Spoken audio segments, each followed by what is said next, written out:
We don't think being remote is always the go-to for everything. So for instance, when you're building business relationships, I do think it's important to meet someone face to face, shake their hand, especially if you're going to partner with them, things like that. Like those are intangible human experiences that I think still need to be maintained in order to just have that relationship. The only other thing I'll say is having a distributed remote team allows you to work day and night, and not by making your team work 24/7, but because you can start work in Pacific time, include it around Eastern time, and then have someone in Asia complete it, and by the time you wake up it's still being worked on. And we do have an office, by the way, but we just, I think it's a humble sized office that's used as needed to, store prototypes and work on prototypes and equipment. Is generally speaking, like, we treat being online as your desk. So if there's office hours, for instance, like 9 to 5 for your particular time zone, you're to be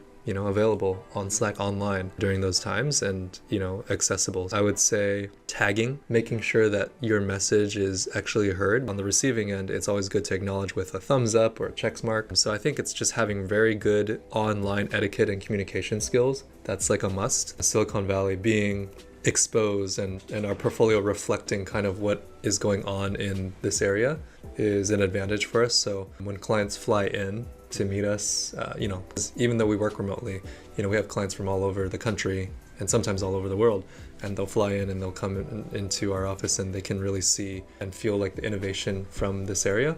But understand too that we have a distributed team, and so they're not necessarily paying for the huge offices, right. And they can see like, okay, like this team knows what they're doing, they're in the vicinity of tech, but in terms of like how the work is distributed, it's advantageous to them from a budgetary standpoint.